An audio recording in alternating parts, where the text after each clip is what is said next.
Hello, আসসালামু আলাইকুম guys. আমরা আজকে চলে এসেছি আমাদের ডেস্কটপে মাইক্রোসফট পাবলিশার নামের এই অফিসে। সো দেখুন মাইক্রোসফট পাবলিশারে কীভাবে কাজ করতে হয়।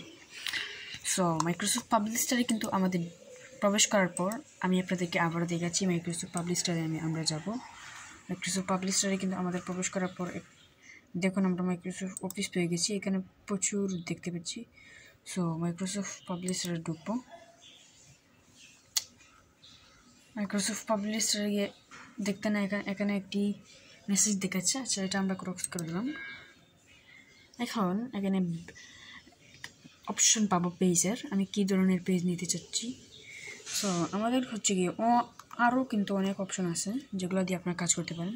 আচ্ছা, আমরা নিলাম একটি ব্ল্যাঙ্ক 8.5x এটাই পেজ নিলাম, উপরের দিকে কিন্তু বেশি। ওকে, সো এই দেখেন আমাদের কিন্তু মূল এই জায়গায় নিয়ে চলে আসবে। এখান থেকেই আমাদের মূল কাজ। সো এখন আমরা এই পেজের কিন্তু মার্জিং তুলে দিতে হবে। দেখুন এই পেজের মার্জিং কিন্তু আছে নীল কালারের একটি মার্জিং, আপনারা অবশ্যই দেখতে পাচ্ছেন নীল কালারের একটি মার্জিং আছে। সো এই মার্জিংটা তুলে দিতে হবে। সো মার্জিংটা তুলে দেওয়ার জন্য আমরা সরাসরি যাব পেজ ডিজাইনে। সো পেজ ডিজাইনটা এখানে আপনারা দেখতে পাচ্ছেন, আমার স্ক্রলটা এখানে। সো মাউসের স্ক্রলটা আপনারা যেখানে দেখতে পাচ্ছেন এখানে ক্লিক করবেন। দেখতে পাচ্ছেন কিন্তু চেঞ্জ হয়ে গেল অপরেরগুলা। সো এখন আমরা এখানে মার্জিংয়ে ক্লিক করব এবং নোনে ক্লিক করব। পেজটা পুরো খালি হয়ে যাবে, একটু সুন্দর লাগবে। সো এখন ধরেন আমি কিছু একটা লিখবো এবং সেই লেখাকে অনেক সুন্দরভাবে করব। আচ্ছা, ধরেন এখানে আমি কিছু একটা লিখবো। সো মাইক্রোসফট পাবলিশার একটা নিয়ম কিন্তু লেখার জন্য কিন্তু আমাদের ড্র টেক্সট বুকস নিতে হয় অথবা শেপস নিতে হয়। আচ্ছা, আমরা শেপসটা নিয়ে নিলাম। শেপসটা নিয়ে এইভাবে একটি বানিয়ে দেব। বানানোর পর কিন্তু আমরা কিছু একটা লিখবো।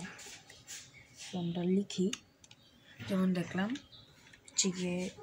FIRE কিছু একটা লিখলাম।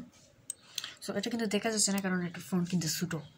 সো এটার ফন্ট অনেক ছোটো। আপনারা এটাকে সিলেক্ট করবেন, সিলেক্ট করে একবারে হোমে চলে আসবেন। আসার পর এখানে দেখছেন অনেক অপশন। এখানে দেখেন ফ্রন্ট কিন্তু বড় একটা অপশন আসছে, এটা ছোটো এটা বড়। এখানে কয়েকবার ক্লিক করবেন। এই দেখেন আমাদের কিন্তু আস্তে আস্তে বড় হচ্ছে। ফায়ার লিখছি, এটা কিন্তু অনেক বড় হচ্ছে, আরও বড় করবো না, এই থাক। সো এটাকে এভাবে ক্লিক করে ধরবো এবং এখন হচ্ছে গিয়ে আমরা এই ফ্রন্টকে সুন্দর করব। সো ফ্রন্টকে সুন্দর করার জন্য কিন্তু আমাদের এই যে আগে যে বড় করছিলেন এই ফ্রন্টটা, এটার পাশেই পেয়ে যাবেন কি একটা নামে লেখা। সো এখানে একটা ক্লিক করবেন এবং বিভিন্ন অপশন পেয়ে যাবেন।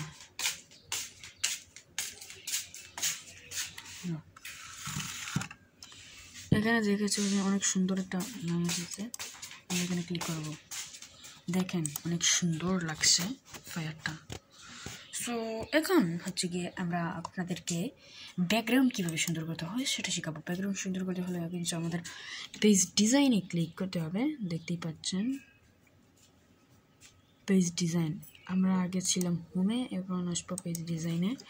এবার একবারে এই প্রান্তের ব্যাকগ্রাউন্ড কিন্তু নামের একটি অপশন আছে, ব্যাকগ্রাউন্ডে ক্লিক করবো। এখন দেখেন গাইস অনেক ব্যাকগ্রাউন্ড আছে, চাইলে নিজেই বানানো যাবে ব্যাকগ্রাউন্ড। দেখেন ব্যাকগ্রাউন্ড কিন্তু চেঞ্জ হচ্ছে। সো এখন আমরা নিজে বানাবো, তাহলে মোর ব্যাকগ্রাউন্ডে ক্লিক করবেন। মোর ব্যাকগ্রাউন্ডে ক্লিক করার পর এরকম একটা অপশন আসবে।